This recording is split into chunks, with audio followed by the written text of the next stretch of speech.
السلام عليكم ورحمة الله وبركاته. أعوذ بالله من الشيطان الرجيم. بسم الله الرحمن الرحيم. اللهم صل على محمد وآل محمد. اللهم صل على محمد وآل محمد. السلام على الحسين وعلى علي بن الحسين وعلى أولاد الحسين وعلى أصحاب الحسين. عظم الله أجورنا وأجوركم بمصابنا بالسيد مولانا أبي عبد الله الحسين عليه السلام. يا ليتنا كنا معك يا أبا عبد الله فنفوز فوزا عظيما. هذه الليالي ليالي الحزن، ليالي البكاء، ليالي الوفاة لدم الحسين عليه السلام، فإن القلوب قد احترقت والعيون قد ذرفت والأرواح تتوجه إلى القلبلاء.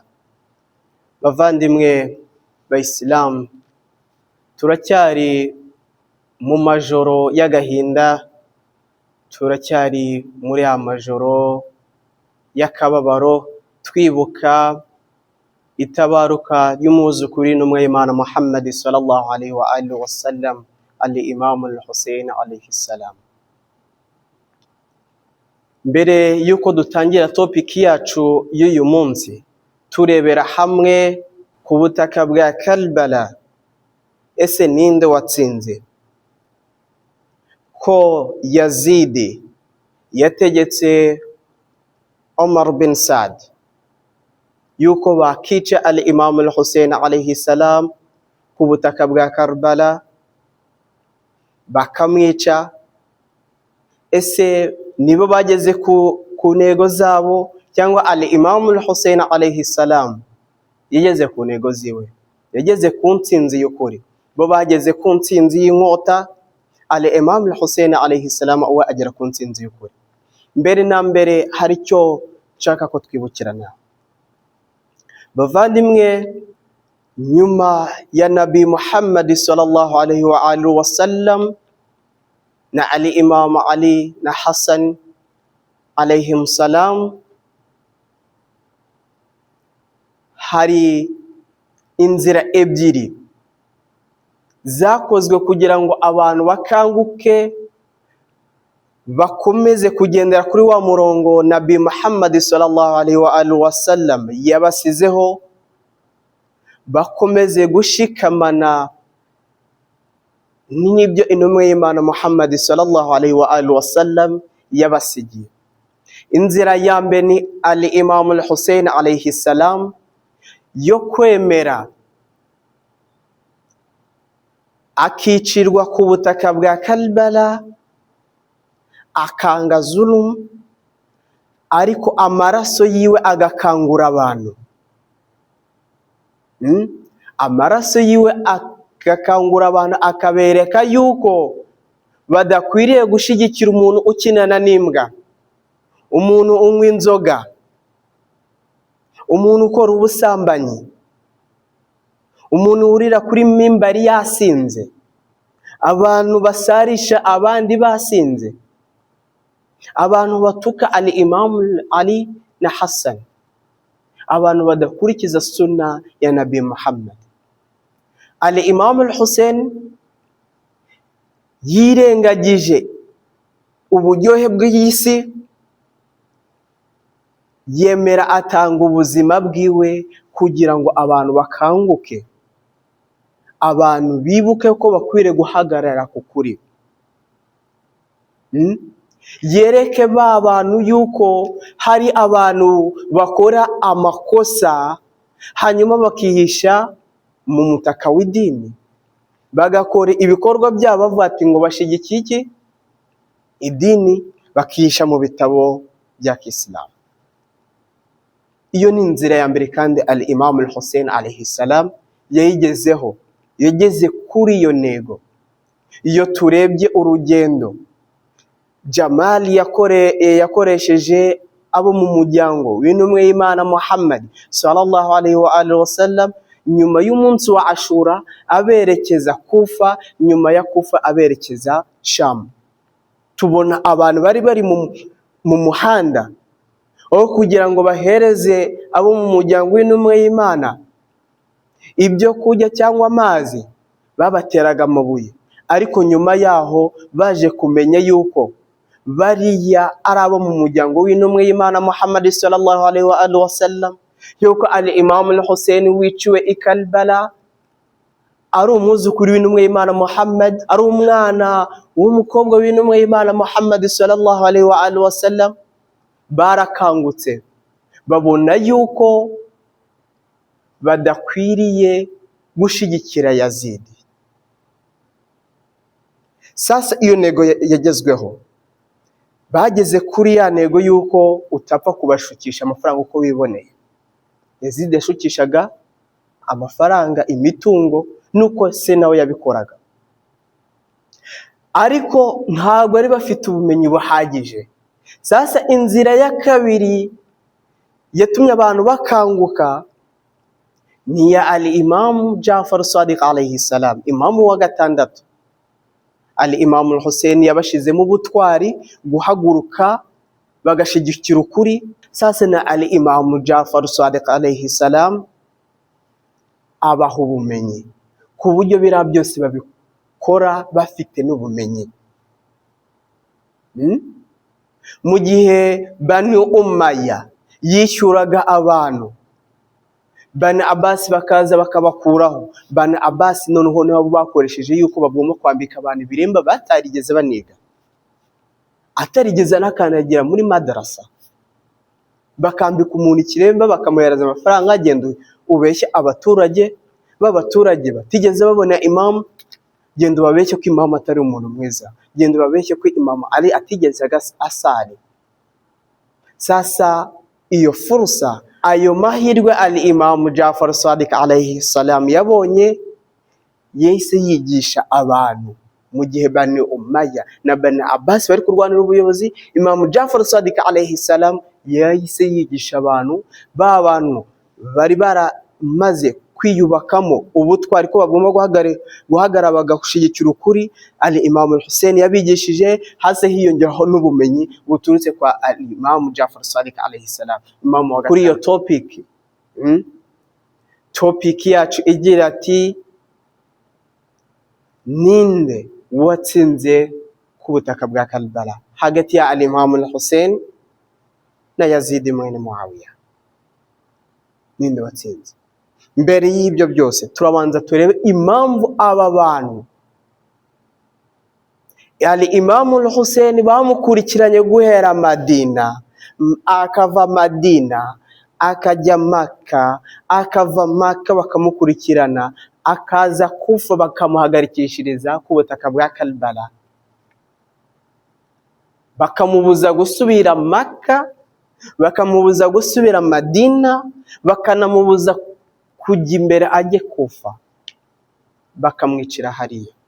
al-Imam al-Hussein alayhi salam agakomeza akabibutsa yuko nta kuri yigeze areka, nta tegeko, nta sunna ya Nabi Muhammad sallallahu alayhi wa sallam yigeze ahindura. Barabo bagakomeza bagafunga umutwe, bagafunga amatwi, imitima yabo yarabaye imikara. Kubera iki? Impamvu ya mbere dusanga ari ukubera icyo twita jealous cyangwa ishyari. Bari bafite ishyari, umutima wabo wari waruzuyemo ishyari. Bavandimwe, mu gihe ufite ishyari mu mutima wawe, menya yuko umutima wawe ugenda ugasa umukara. Menya ko ishyari ari imwe mu ndwara z'umutima, kandi izo ndwara iyo zigeze ku mutima, umutima uba umukara. Ikindi menya yuko iyo umuntu yafite ishyari, rya shyari rimugeza yakwica undi. Iyo turebye mu ntangiriro y'ikiremwa muntu tukareba ku bana ba Adamu, bari abana babiri ba Adamu, umwe yagiriye mugenzi we ishyari kugeza aho amwishe, akica mugenzi we. Byatangiye agifite icye ishyari, ishyari rikagenda umutima we ugasa umukara. Na al-Imam al-Hussein alayhi salam, Yazid mwene Muawiya, Ubaydillah bin Ziyad, Umar bin Saad, bose bari bamufitiye iki? Ishyari.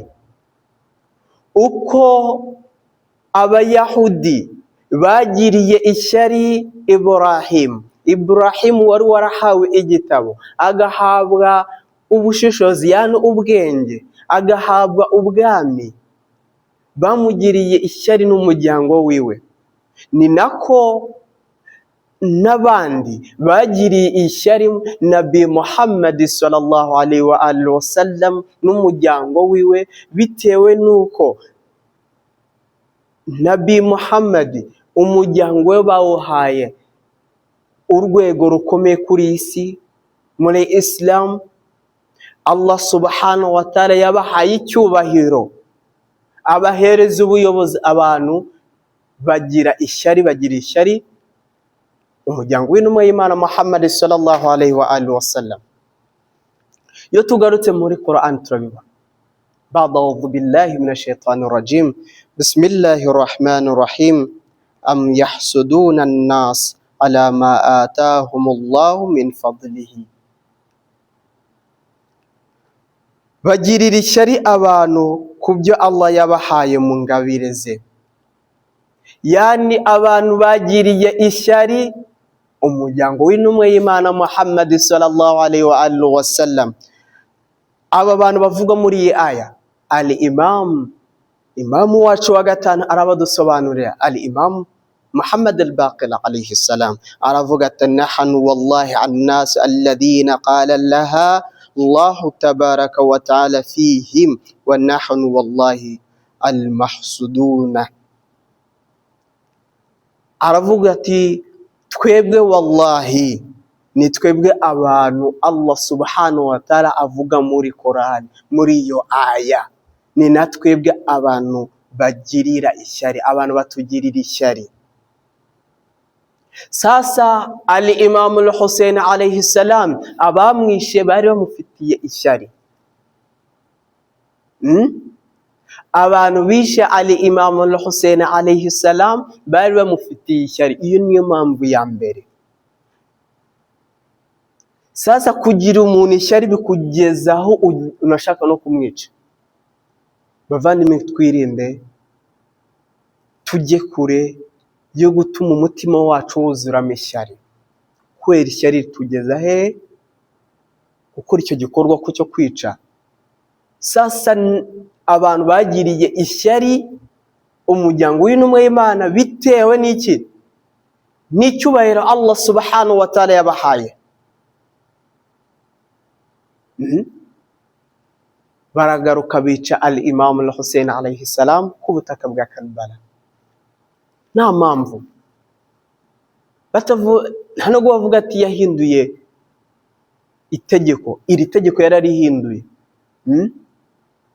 Kandi ikindi, kwica umuntu umwe gusa, Bayisilamu, kwica umuntu umwe gusa nta mpamvu,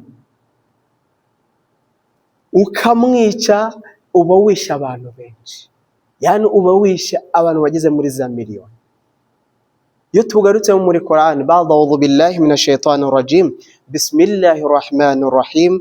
Man qatala nafsa bighayri nafsi aw fisadi fil ardi ka'annama qatala an-nasa jami'an. Uzica umuntu atamuhoye ko yishe undi cyangwa ko yakoze ubwangizi ku isi, azafatwa n'uwishe abisi bose. Imagine no kwica imamu, kwica umuyobozi washizweho na Allah subhanahu wa ta'ala, wisha abantu bangahe? Ishyari ni ikintu kibi kikugeza kuba wakora igikorwa kitari cyiza cyo kwica. Iyo niyo mpamvu ya mbere. Impamvu ya kabiri, bari bafite n'inzika no gushaka kwihorera. Bari bafite inzika. Iyo ugize inzika ukagirira inzika mugenzi wawe, bikugeza gushaka kuba wamwihoreraho ukamukura igikorwa kitari cyiza, nabo bagize inzika barihorera bica umwuzukuru w'Imana Muhammad sallallahu alaihi wa sallam. Ihe nzika sasa, turabizi ko Abu Sufyan yabaye umuyisilamu kubera siyasa, yabaye umuyisilamu kubera siyasa. Yabaye umuyisilamu kubera iki? Siyasa. Ikindi, Abu Sufyan ntabwo yemeraga yuko Nabi Muhammad ari intumwa, ibyo akora byose yatumwe na Allah subhanahu wa ta'ala, ahubwo yabonaga ko ari ubwami. Yumvaga yuko ari ubwami agomba kugira ute? Kubwihoreraho. Niyo mpamvu yavuze ati ubwami bwa Muhammad bwakomeye. Baramubwira ati ntago ari ubwami. Baramubwira ati ntago ari ubwami, ahubwo ni ubutumwa. Byakomeje ku bandi bose, ku muhungu we Muawiya yica al-Imam Ali, yica al-Imam Hassan, ndetse mbere yo kugira ngo apfe, mbere y'urupfu rwiwe asigaho abantu bazafasha umuhungu we Yazidi, kugira ngo abo bantu bazafashe Yazidi kurwana nande na al-Imam al-Hussein, kubera abizi neza yuko al-Imam al-Hussein ntabwo yashigikira iki? Abanyabinyoma, indyarya. Sasa icyo yakoze ni iki? Yafashe umujyi wa Basra, ashiraho guverineri wiwe, umuyobozi uzafasha Yazidi. Yani imijyi ya Kisilamu yagiye ayishiraho abaguverineri. Basra ashiraho uwitwa Ubaydillah ibn Ziyad. Aza Kufa ashiraho uwitwa nde? Nahman bin Bashir. Aza Madina ashiraho uwitwa nde? Al-Walid ibn Utba ibn Abu Sufyan. Aza Makka ashiraho undi? Ashiraho Said. Abo ngabo bagiye bafasha Yazidi kuba barwanya nde? al-Imam al-Hussein, mu gihe al-Imam al-Hussein ashaka yuko umuntu ukinana n'imbwa, unywa inzoga, adakwiriye kuyobora umuryango wa Islam. Kandi niko byagenze.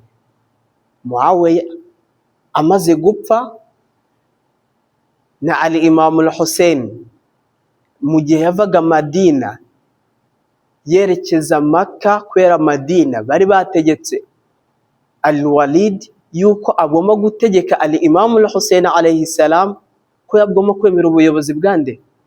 Bwa Yazidi, umuyobozi mushyashya. Agomba kwemera ubuyobozi bwa Yazidi, ndetse bakamwoherereza n'uwitwaga nde? Marwan, ko agomba kuza gufasha al-Walid gutegeka al-Imam al-Hussein, ko agomba gutanga baya. Al-Imam al-Hussein agasohoka Madina yerekeza Makka. Mu kwerekeza Makka, n'undi al-Imam al-Hussein batanze itegeko yuko bagomba kugira ute? Kumwica mu gihe atemeye ubuyobozi bwa Yazid. Yohereza Muslim bin Aqil ngo agende hehe? Kufa, kureba abari Kufa. Mu gihe abi Kufa bemeye yuko bagomba kwakira al-Imam al-Hussein, bakamutabara. Babonye yuko Nahman bin Bashir ananiwe, bafata umuyobozi wari uri hehe? Basra, ari wende Ubaydillah bin Ziyad, aze ayobore Kufa. Ibyo byase bituma Kufa abari bashaka gushigikira al-Imam al-Hussein, bamwe barabagura, abandi babatera ubwoba, abandi baranabica. Icyo cyabaye imbarutso yo gushyira mu bikorwa intego ya Yazid yo kwica Imam al-Hussein i Karbala. Yazid wari ufite ishyari, yumvaga yuko kwica Imam al-Hussein arabi yihoreye, yari afite inzika kubera yuko Nabi Muhammad sallallahu alaihi wa alihi wasallam yarwanyije nde muri kiriya gihe cyo mu gihe cy'ubujiji, arwanya iriya myumvire yabo. Sasa bo ntabwo babonaga yuko ari ubutumwa, ahubwo babonaga yuko ari iki, ari ubwami buje kubarwanya. Niyo mpamvu bari bafite ishyari, bari bafite inzika, bagombaga kwihorera, bumvaga ko bagomba kwihorera. Sasa icyo gikorwa bakoze cyagiye kikangura n'indi mitima ishaka kwihorera. Turabyibuka igihe Imam Zayn na Zainab n'abasukayne mbere yuko bagera Sham, muri ra soko bagezeho bakabica zariya, batangiye kubagurisha umwe ku wundi, ariko Zainab arabyanga. Bari bagiye kugurana Imam Zayn, imamu wacu wa kane, bari bashatse kumugura ariko si bamugura kubera Zainab. Ikindi, abayahudi barababonye baravuga barani bande, nabo mu muryango w'intumwa y'Imana Muhammad sallallahu alaihi wa alihi wasallam, bari abaturuka kuri Imam Ali. Batavuga ati tugomba kwihorera, bashaka kubagura, babonye byanze batangira kubatera amabuye. Kubera iki? Abayahudi baravugaga ati ngo Nabi Muhammad ngo yatwiciye abantu bacu ari kumwe nande na Imam Ali.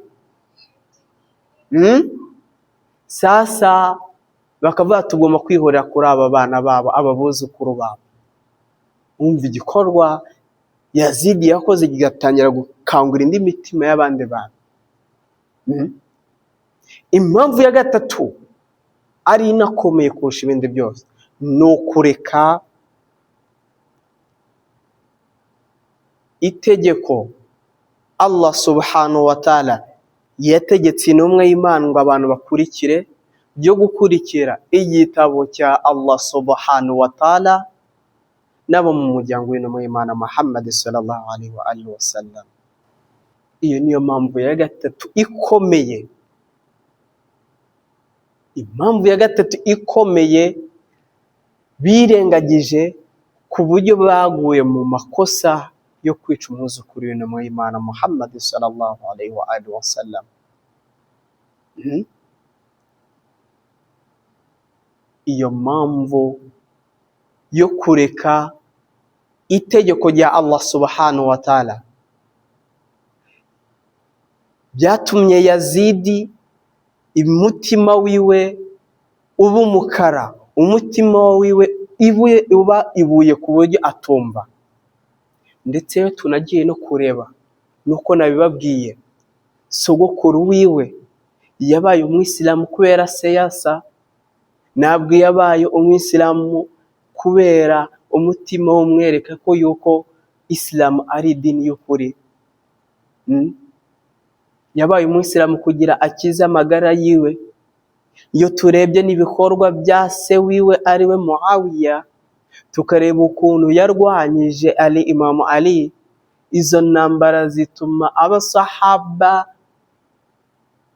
bapfa ari benshi. Tukabona ukuntu yishe Imam al-Hassan, tukareba ukuntu amasezerano yari afite nyine Imam al-Hassan yuko napfa agomba kugarura ubuyobozi kwa Hassani, cyangwa mu gihe Hassan atariho akagarura ubuyobozi kwa Imam al-Hussein alayhi salam. Aya masezerano akayirengagiza agahereza umuhungu wiwe. Umuhungu we wakinagana n'imbwa, akurira mimbari yanyweye inzoga, agakinana n'imbwa, agakinana n'abagore, agakora ubusambanyi, atitaye yuko abantu bamubona yuko ari umuyobozi, yari yigize umuyobozi. Sasa ibyo ngibyo nibyo base bakoraga, nibyo nawe yakoraga, n'igikorwa yakoze ku butaka bwa Karbala.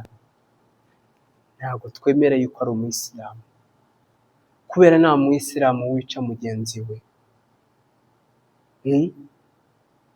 Nta muyisilamu wica mugenzi we. Bamwe mu bamenyi b'abasuni bemeza yuko 100% ari umuyobozi ndetse ari umuyisilamu. Abandi bakavuga ati la, bitewe n'ibikorwa byiwe ntabwo ari umuyisilamu. Abashiya nabo bakavuga ati yaretse itegeko rya Allah subhanahu wa ta'ala, yaretse ibyo Allah subhanahu wa ta'ala yamutegetse, ahubwo akurikira iby'isi iri kumwereka, akunda gukora ibikorwa Islamu imubuza. Abandi bakerura bakerekana ko atari umuyisilamu na gato. Bavandimwe, bitewe nuko umwanya wadutwaye, turebeye hamwe yuko ababishe al-Imam al-Hussein bari bafite imitima yabo irwaye ku buryo batumva. Impamvu yabo, indwara yabo ya mbere ni ishyari, iya kabiri ni inzika no gushaka kwihorera, iya gatatu nuko baretse itegeko rya Allah subhanahu wa ta'ala, bareka sunna ya Nabi Muhammad sallallahu alaihi wasallam. Sasa ubutaha muri video ya kabiri tuzarebera hamwe al-Imam al-Hussein we yangaga iki, ese yemeraga iki. Hanyuma nitumara kureba izo topic ebyiri zombi, iya mbere turebye tukareba niyo ya kabiri, nibwo tuzata dusobanukirwa ninde wageze ku ntsinzi. Nibwo tuzata twirebaho twebwe abantu bo mu mwaka wa 2026 ukuntu tumeze. Ese turi mu ntsinzi yandi, mu ntsinzi ya Yazid cyangwa mu ntsinzi ya Imam al-Hussein alayhi salam. Wa ilahuna wassalamu alaykum wa rahmatullahi wa barakatuh.